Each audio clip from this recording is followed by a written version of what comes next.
Hey guys, Rebecca back for another video. We are into December now, which means that I am late for my November budget wrap up. Apologies for that. That's what we're going to be filming and uploading today, so I won't put this off any longer. As of yesterday, the hubs and I got back from the cruise to the Bahamas that we had planned. And I've just kind of struggled with motivation to get things going again as far as filming and uploading videos. Especially lacking motivation since tomorrow I will upload the Health is Wealth collab update that we do the first Thursday of every month.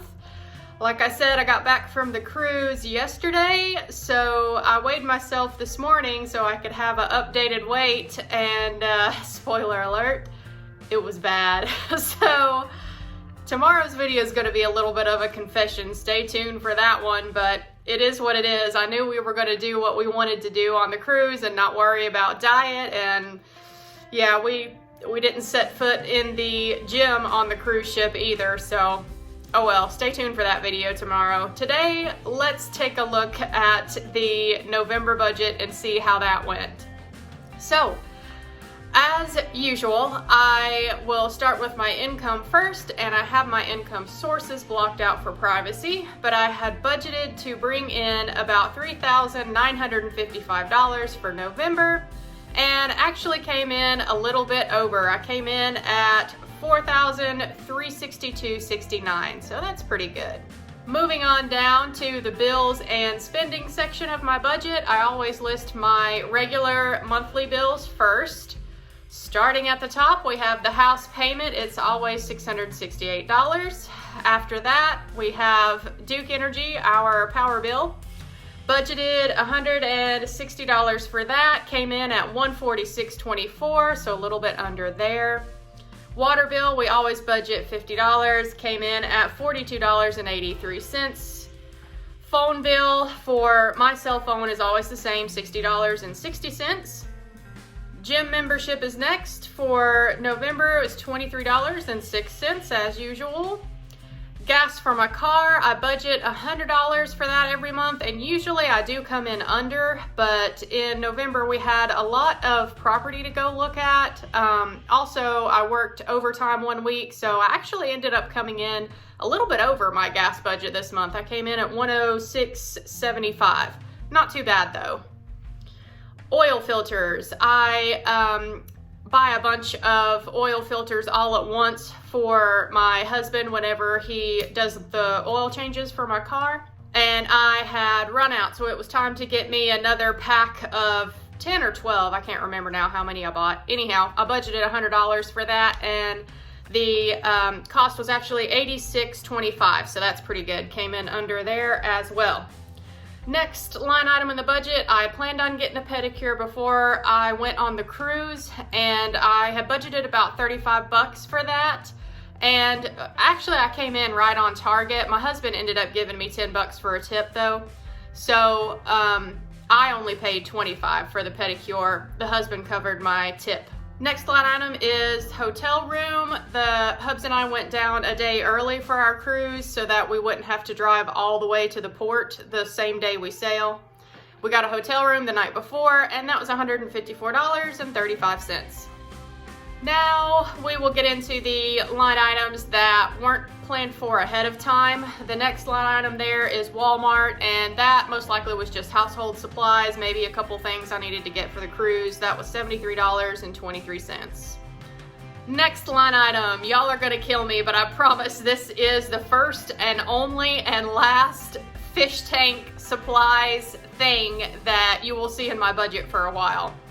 I bought 2 more fish for my larger 15-gallon fish tank.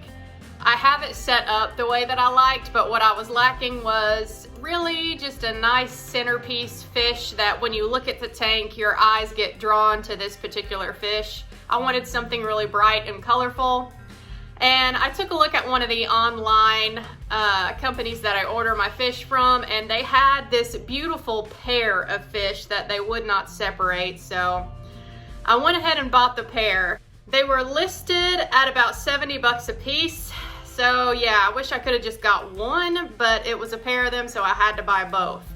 Between getting both of these fish and the tax and the shipping charge, because if you buy online, you've got to pay for overnight shipping for fish, it's live animals, the total ended up being $171.17. Aren't they so gorgeous though? They are super bright and colorful and orange. It looks like Lisa Frank threw up on them. They are so gorgeous. When you look at the tank, your eyes immediately get drawn to those two fish. In case you're interested, they are Apistogramma McMasteri is what they are if you're into fish tanks like I am.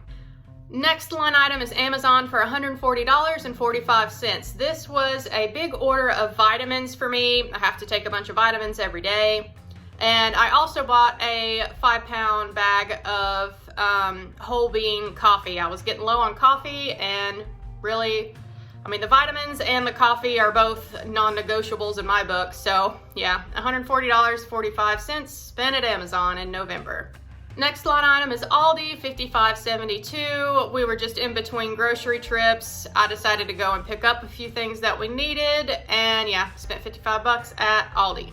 Last line item is the Rest in Peace medical debt. If you missed the collab that I did with Budget Girl, the Random Acts of Kindness collab, that video is a couple videos back, and we all picked different things that we wanted to do for giving during this season, and I chose to donate to restinpeacemedicaldebt.org, a wonderful company that erases medical debt for families in need. So I donated $200 to them this month. So in total for November, I budgeted to spend about $1,350, and I actually spent $1,953.65. So yes, I did go over budget again this month. I usually do go over budget. I mean, I plan to spend a certain amount, and then there's always things that come up here or there, whether large or small. So I always end up over. It's just a matter of how much over do I go. And in November, I was about $600 over. At least it wasn't $1,000 plus over like it was for October. So there's that. Moving on to the debt section of my budget, I am down to my last two consumer debts, my student loans and my car loan. I made my typical $386 car loan payment, and this month my student loan payment was $494.55. I'm gonna flip the camera around and show you the color charts now. All right, here's the color charts for all of the debts that I have gotten paid off. Firstly, we'll take a look at the student loans. I paid $494.59 this month. My starting balance was $25,274.30. Current balance on my student loans now is $24,870.62. Yay for getting down another $1,000. So let's see, $24,870. Can I color in a line? Yes, I can. I can get one line.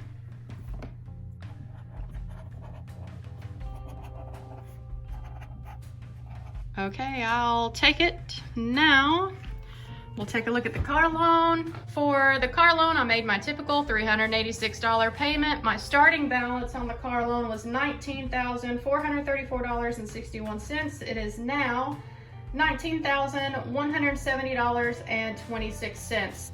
Let's see if we can color a line. $19,170. $19,170. Yep, I can get a line for this one this month as well. Time for the paper chain debt that I have made. Every link in this chain represents $500 worth of consumer debt. It's hanging around my bedroom mirror. So for November, the total amount that I put to debt was $880.59, and $668.03 went to principal, $212.56 went to interest. So my starting amount of consumer debt at the beginning of the month was $44,708.91. It is now $44,040.88. So for this month, I didn't quite make it under 44,000. So once again, I can only break one link in the chain. But I will take it. So I won't lie, it does really bug me that I can't break more links in my paper chain or color in more lines on my debt charts, but I had other financial goals that I wanted to accomplish before I started really focusing in hardcore on my debt again. So moving into the next section of my budget, this is my favorite section of the budget. It's the investing and fire tracking section of my budget. So I'll list all of my accounts here. The top one, I have a general investing account with M1 Finance. I put $10 into that account every week. There's 4 Mondays in November, so I put $40 into that account for November. Now, the current financial goal that I was working on was trying to get my Roth IRA maxed out for 2019, and I did accomplish that this month in November. I had $1,085.46 left to contribute to my Roth IRA for 2019 to max it out, and that is what I did this month in November. I finished maxing my Roth IRA. And the financial goal that I wanted to work on after that was to get a few $1,000s, about $4,000, saved up into a high yield savings account so that I would have a little extra cash on hand if and when my husband and I need to use it to work on the house a little bit, or we need a little bit of extra money to either sell this house or buy some land to build our new house. So that is the current goal that I will be working on now. Since I finished maxing out my Roth IRA, next goal is to get $4,000 into that high yield savings account. So for November, I had planned on contributing about $295 to that savings account. I thought that's how much money I would have left over at the end of the month. But I was actually able to put $380 into that account. So yay for that. I put a little bit extra money in there.